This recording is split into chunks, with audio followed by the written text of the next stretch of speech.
하나님의 말씀을 보겠습니다. 신약 성경입니다.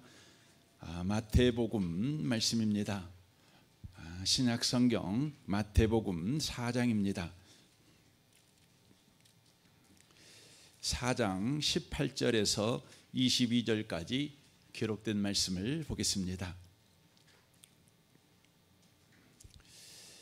마태복음 4장 18절에서 22절까지입니다. 기록된 말씀을 같은 목소리로 읽겠습니다. 읽으실 때 하나님의 음성을 듣는 복된 시간 되시기를 바랍니다. 읽겠습니다. 갈릴리 해변에 다니시다가 두 형제 곧 베드로와 하라는 시몬과 그의 형제 안드레가 바다에 그물을 던지시는 것을 보시니 그들은 어부라. 말씀하시되 나를 따라오라. 내가 너희를 사람을 낚는 어부가 되게 하리라 하시니 그들이 곧 그물을 버려두고 예수를 따르니라. 거기서 더 가시다가 다른 두 형제 곧 세베대의 아들 야고보와 그의 형제 요한이 그의 아버지 세베대와 함께 배에서 그물 깃는 것을 보시고 부르시니 그들이 곧 배와 아버지를 버려두고 예수를 따르니라. 아멘. 함께 예배하는 모든 분들 가운데 이 말씀의 축복이 함께 하시기를 주님의 이름으로 축원합니다. 읽은 말씀에 의지해서 이제 내 인생을 구하려고 애쓰지 마라는 제목으로 하나님의 말씀을 전하겠습니다. 오늘 본문은 우리가 너무나 잘 아는 바로 이야기입니다. 예수께서 갈릴리 호수에서 어부 네 사람을 제자로 부르시고 있는 장면입니다. 그들에게 예수님께서 이렇게 말씀하십니다. 19절입니다. 나를 따라오라. 내가 너희를 사람을 낚는 어부가 되게 하리라 라고 말씀하십니다. 이건 단순한 초대가 아닙니다. 너를 통해 내 나라를 세우겠다는 바로 선언입니다. 그런데 이 선언은 사실 우리를 굉장하게 불편하게 하는 선언입니다. 왜냐하면 우리는 지난주 말씀을 통해서 예수님은 천지를 창조하신 그 하나님의 말씀이시다. 바로 하나님이시다. 그분은 전지전능하신 분이시다. 이것에 대해서 배웠습니다. 그러므로 예수님은 홀로 이 땅에 하나님의 나라를 일순간에 세우실 수 있는 분이십니다. 또한 사람을 변화시키는 일도 순식간에 혼자 다 하실 수 있는 분이십니다. 그런데 굳이 하루 벌어 하루 먹고 사는 힘없고 가난한 어부들을 불러서 너를 통해 내 나라를 세우겠다, 사람을 낚는 어부로 만드시겠다, 이렇게 지금 말씀을 하고 계십니다. 자기 인생 하나 간신히 붙들고 사는 사람들에게 이건 너무나 큰 부담이 되는 바로 선언입니다.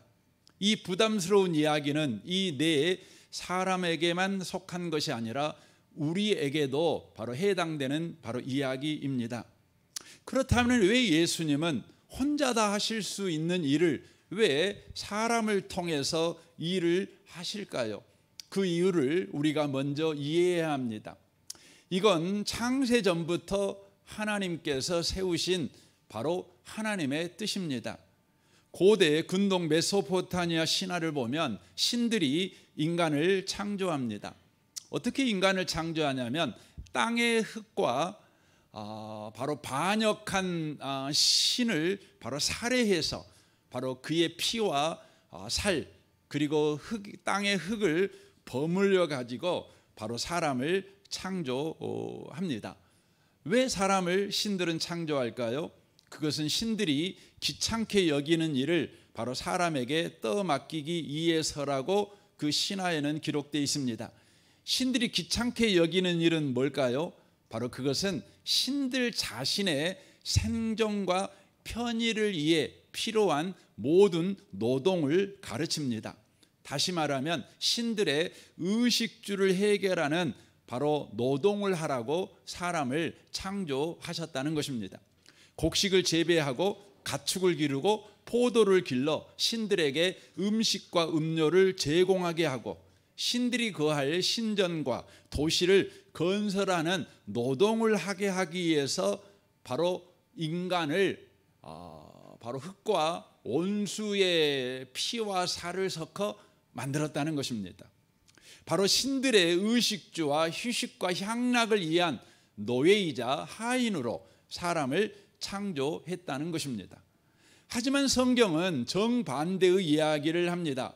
창세기를 보면 삼위 하나님께서 사람을 창조하시기 전에 서로 의논하시는 장면이 이렇게 기록되어 있습니다. 26절입니다. 하나님이 이르시되 우리의 형상을 따라 우리의 모양대로 우리가 사람을 만들고 그들로 바다의 물고기와 하늘의 새와 가축과 온 땅과 땅에 기는 모든 것을 다스리게 하자 하고 의논하십니다.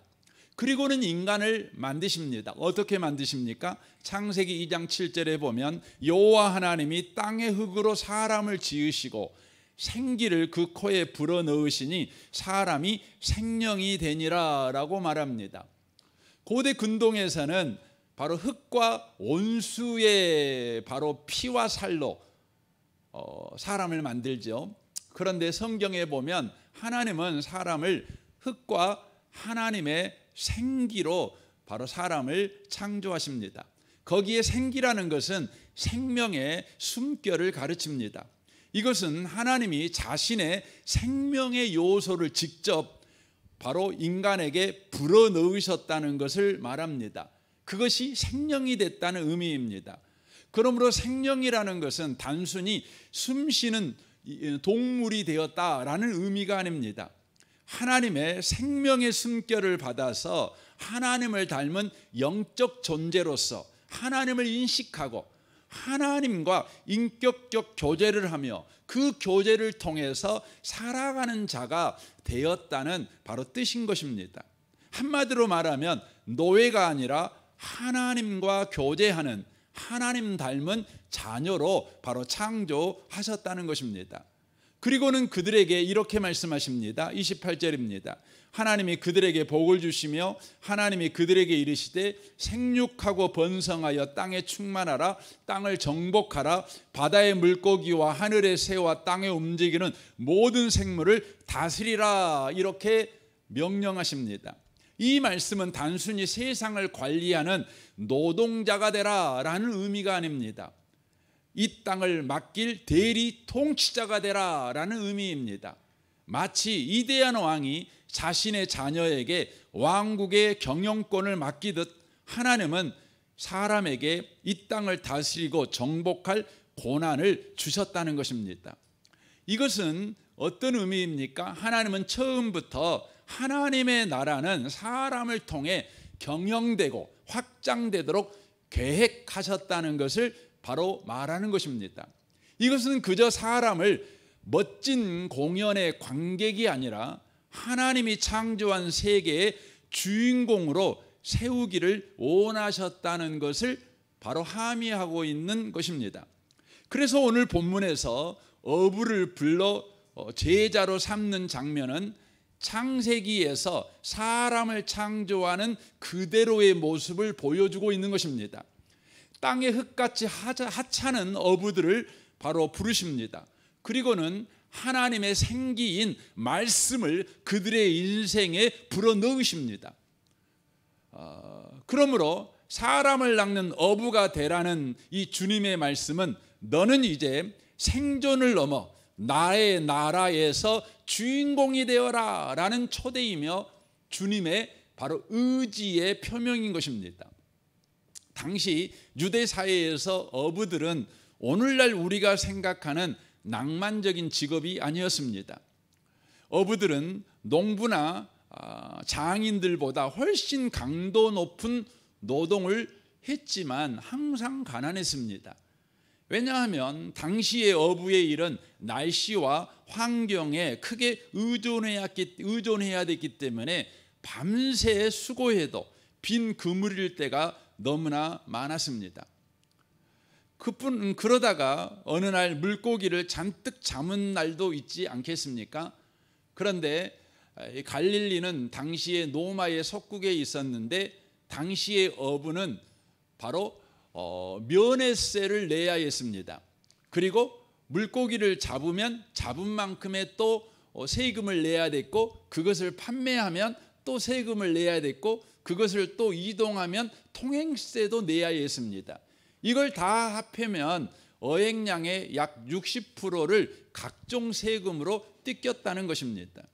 어부는 고단했지만 가난했습니다. 불안정하고 착취당하는 삶을 살았다는 것입니다. 이런 불쌍한 어부들을 향해서 탈무드는 냉정한 글을 이렇게 쓰고 있습니다. 어부는 손이 거칠고 옷이 좁고 냄새가 배어있는 천한 직업이기 때문에 지도자가 될 수 없다, 이렇게 기록해 놓고 있습니다. 그런데 예수께서 이 어부들을 부르십니다. 이것은 당시 사회에서 매우 파격적인 선택입니다. 이렇게 하신 이유가 뭡니까? 하나님의 나라가 세상 나라와 무엇이 다른가를 바로 보여주시는 것입니다. 하나님 나라는 힘있고 잘난 사람들의 나라가 아니라는 것입니다. 누구나 들어올 수 있는 나라라는 것입니다.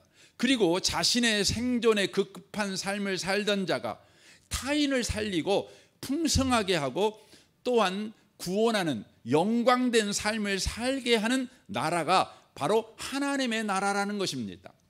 이것이 예수님의 표현이 뭐냐면 사람을 낚는 어부가 되게 하리라라는 바로 말씀의 내용인 것입니다. 이 패턴은 성경 전체적으로 계속해서 일관성 있게 말씀하는 내용입니다. 창세기 12장에 보면 당시에 사회적으로 실패자로 낙인 찍힌 사람이 등장합니다. 그 사람이 아브라함입니다. 그런데 우리 하나님이 그 아브라함을 부르십니다. 당시 사회에서 아들이 없다는 것은 미래가 없다는 것입니다. 보호막이 없다는 것입니다. 바로 실패자라는 바로 의미입니다. 아브라함이 이제 늙은 75세 나이가 되었습니다. 어떻게 할 방법이 없습니다. 이제 나이에 끌려가 살아갈 뿐입니다. 이런 아브라함에게 하나님은 찾아오셨습니다. 그리고 이렇게 말씀하십니다. 창세기 12장 3절 하반절에 보면 땅의 모든 족속이 너로 말미암아 복을 얻을 것이라 라고 말씀하십니다. 여러분이 아브라함의 입장이라면 이 말을 들었을 때 여러분 기뻤을까요? 굉장히 당황스러웠을 것입니다.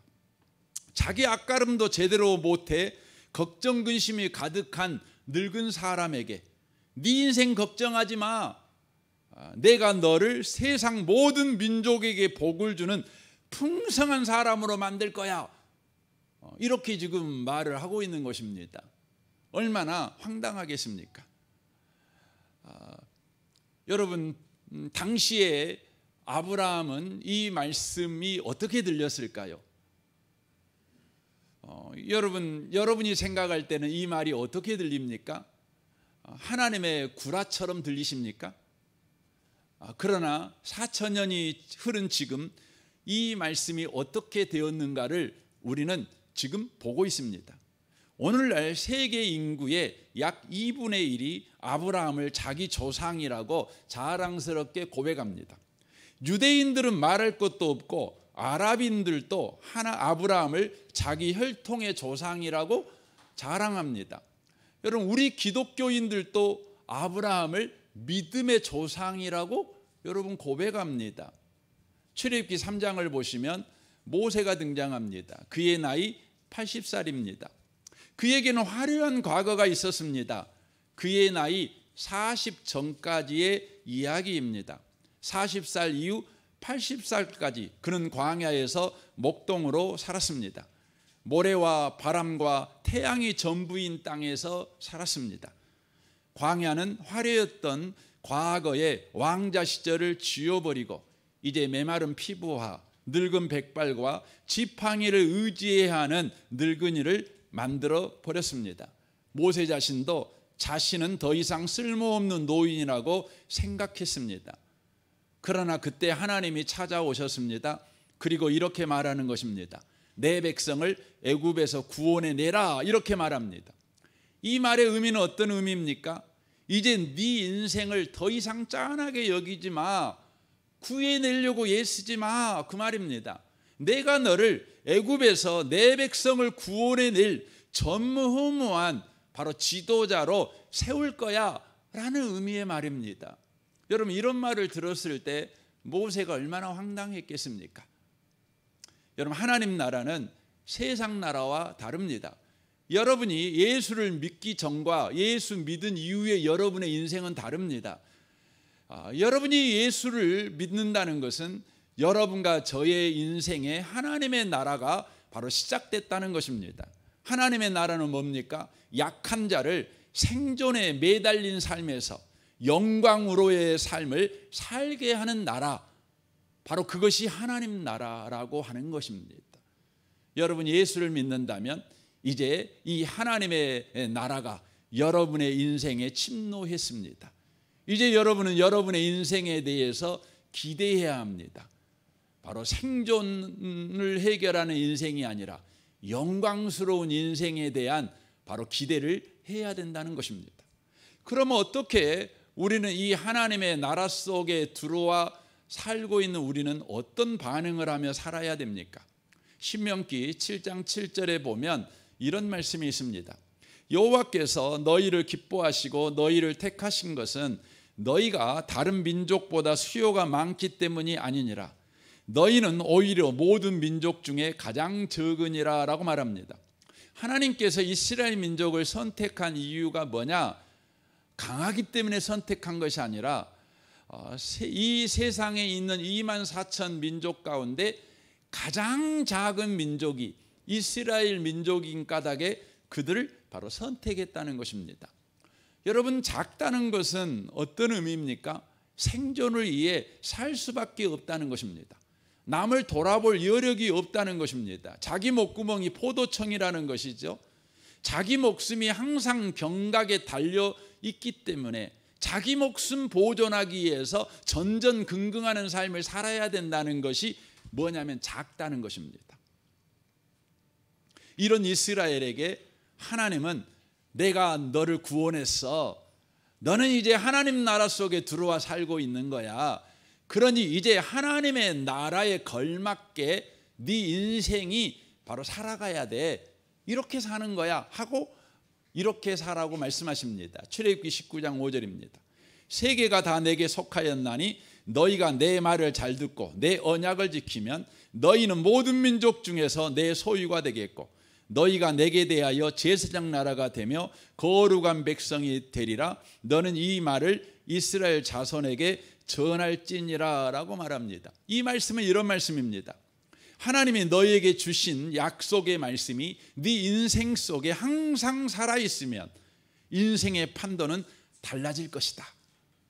자기 생존을 위해 급급한 삶이 아니라 더 크고 강한 다른 민족을 보호하고 구원하고 축복하는 영광의 삶을 살게 될 것이다 라는 의미의 말입니다.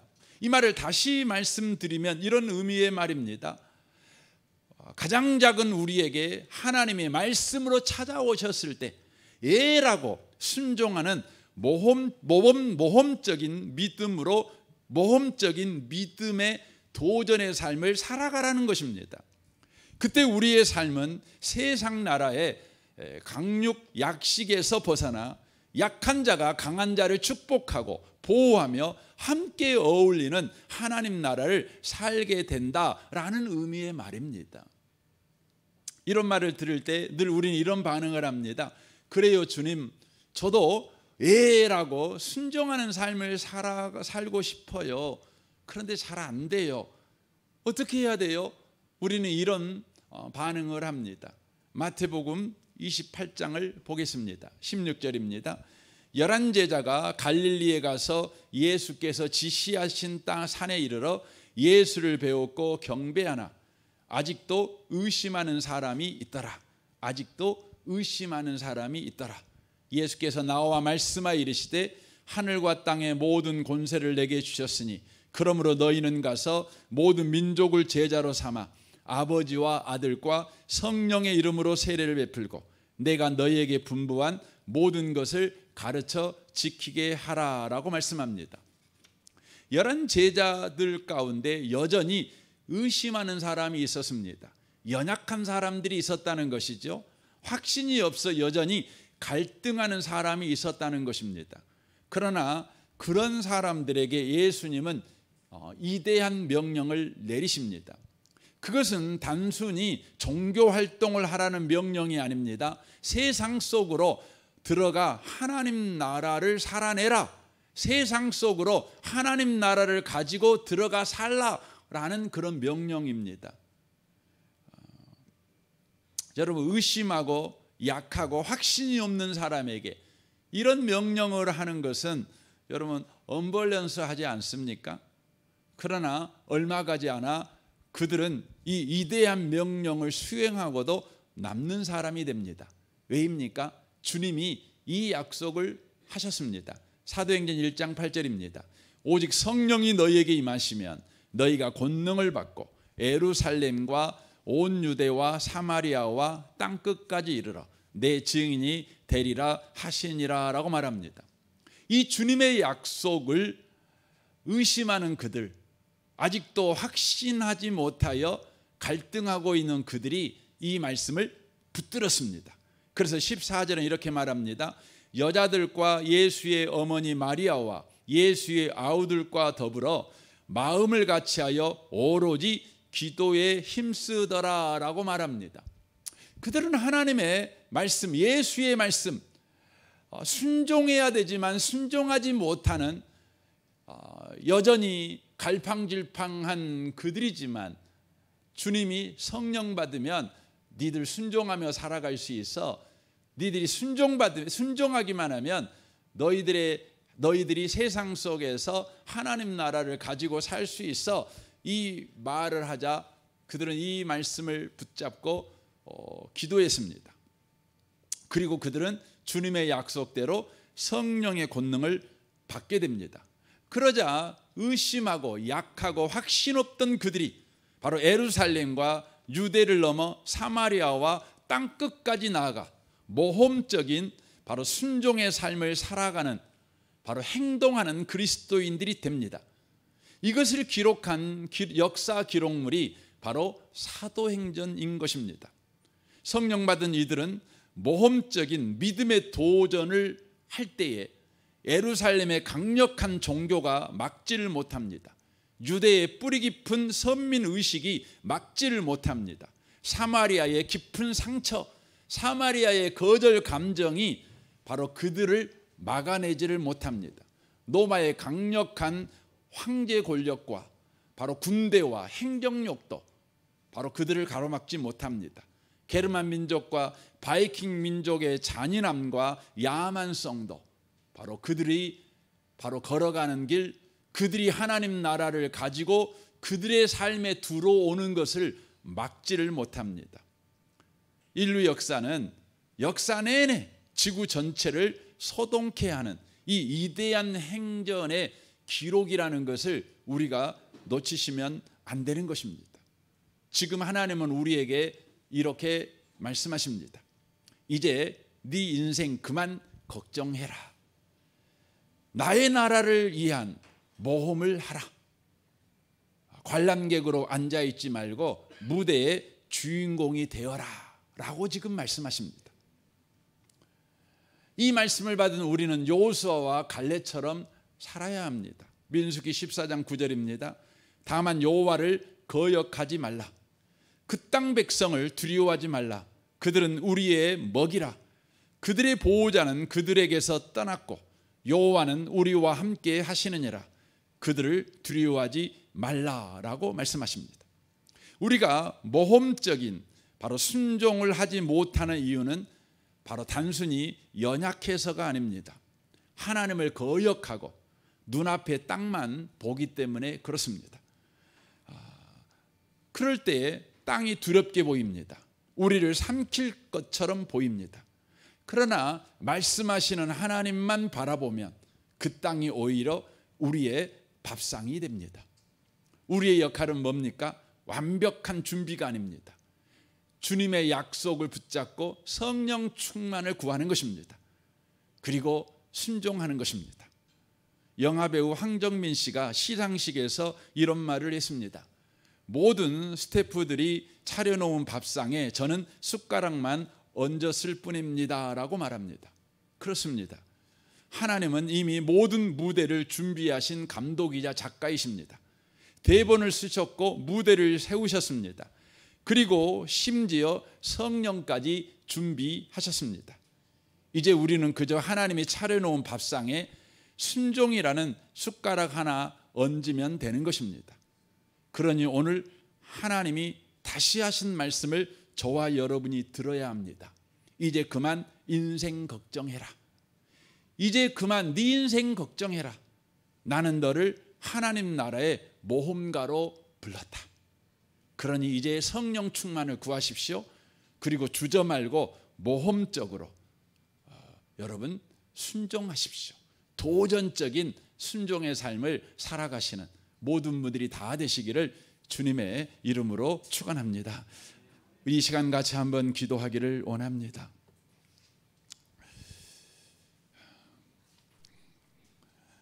사람을 낚는 어부가 되게 하겠다. 하루 벌어 하루 먹고 사는 생존을 위해 사는 자들에게 주님은 말씀하고 있는 겁니다. 이제 네 인생 그만 걱정해. 내가 너를 영광스러운 삶을 살게 만들 거야. 말씀하십니다. 주님이 다 준비하셨습니다. 이제 우리가 할 일은 성령 충만을 구하는 것이고 우리가 도전적으로 순종하는 것입니다. 주여, 우리가 그런 삶을 살아감으로 이 세상 속에서 하나님 나라를 가지고 사는 자가 되게 하옵소서. 우리 시간 같이 한번 기도하겠습니다. 오 하나님 아버지, 그렇습니다. 빛을 잃고 한순 가득한 삶을 주님, 주친이 부르시네. 나의 약함 모두 아시는 주께 내 신을 벗습니다.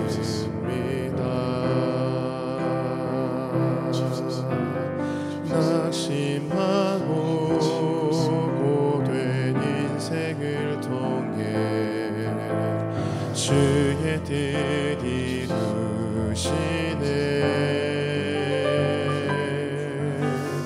갈 길 잃은 삶의 참 소망 되어 주가 역사하시네. 바다의 길을 내며 하늘의 빛을 두신 주, 내 깊은 두려움 다 씻어주시네. 주 품에 언약의 길을 간겨 언약의 길을 걸으니 한없는 그 사랑 나 찬양하리라. 제가 이 찬양을 이번 수련회 가서 이렇게 들으면서 너무 은혜가 되었습니다. 오늘 우리가 들었던 그 말씀을 그대로 찬양으로 옮겨놓은 것입니다. 빛을 잃고 한숨 가득한 삶을 주친이 부르시네. 나의 약함 모두 아시는 주께서 주께 내 신을 벗습니다. 그 다음입니다. 낙심하고 고된 인생을 통해 주의 뜻 이루시네. 그렇죠. 낙심하고 고된 인생을 통해 주의 뜻 이루시네. 그 고된 인생 어부들을 통해 주의 뜻 이루십니다. 갈 길 잃은 삶에 참 소망되어 주가 역사하시네. 이 시간 이 찬양을 우리가 가사를 묵상하면서 여러분의 삶을 이 찬양으로 고백하는 그런 시간이 좀 되었으면 좋겠습니다. 빛을 잃고 한숨 가득한 삶을 빛을 잃고 한숨 가득한 삶을 주친이 부르시네. 나의 약함 모두 신을 벗습니다. 낙심하고 고된 인생을 통해 낙심하고 고된 인생을 통해 주의 뜻 이루시네. 주의 뜻 이루시네. 갈 길 잃은 삶에 참소만되어 갈 길 잃은 삶에 참소만되어 주가 역사하시네. 바다의 길을 내며 바다의 길을 내며 하늘에 빛을 두신 주 내 깊은 두려움 다시 서주시네. 주 품에 가득 안겨 언약의 길을 걸으니 한없는 그 사랑 나 찬양하리라. 바다의 길을 내며 바다의 길을 내며 하늘에 빛을 두신 주 내 깊은 두려움 다시 서주시네. 주 품에 가득 안겨 언약의 길을 걸으니 한없는 그 사랑 나 찬양하리라.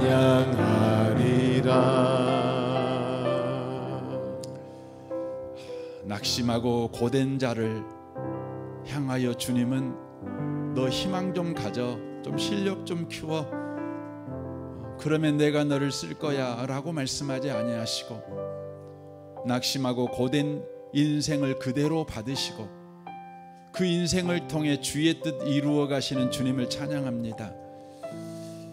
하루 벌어 하루 사는 생존을 위해 급급한 인생을 살아가는 어부들에게 주님은 오셔서 사람을 낚는 어부가 되게 할 거야 라고 말씀해 주셨습니다. 이제 네 인생 걱정할 필요 없어. 내가 네 인생 책임져 줄 거니 이제 너는 영광스러운 삶을 살면 돼 라고 우리를 부르십니다. 우리의 역할은 우리를 완벽하게 준비시키는 것이 아니라 주의 그 부름에 도전적인 믿음으로 모험을 하는 것입니다. 예라고 순종하는 것입니다. 주여 우리에게 그렇게 하도록 은혜를 허락하옵소서. 우리에게 성령 충만 허락하시옵소서. 엎드려 성령 충만을 구합니다. 초대교회 성도들이 그 의심하던 자들이, 확신이 없어 여전히 갈등하던 자들이, 약하여 도망가던 자들이 성령 충만할 때 그들은 예루살렘과 온 유대와 사마리아와 땅끝까지 나아가 세상 속에서 하나님 나라를 드러내 보여주었습니다. 주여 이 시간 구하옵나니 우리에게 성령 충만 허락하시옵소서. 주저앉지 아니하고 도전적인 순종을 해가는 모험의 삶을 사는 우리가 되게 해 주옵소서. 이 시간 헌금합니다. 헌금하는 모든 손들을 주님께서 부르셨사오니 주님께서 저들의 손을 꼭 잡고 저들의 인생에 함께하고 있음을 늘 믿는 믿음을 가지고 살아가는 복을 허락하시옵소서. 주님에게 묶여있는 인생이요, 주님께서 책임져주는 인생이요, 주님이 하신 그 일이 우리 인생이 되는 인생을 우리가 살고 있음을 믿고 살아가는 복을 허락하시옵소서. 주님을 찬양합니다. 예수님의 이름으로 기도합니다. 아멘.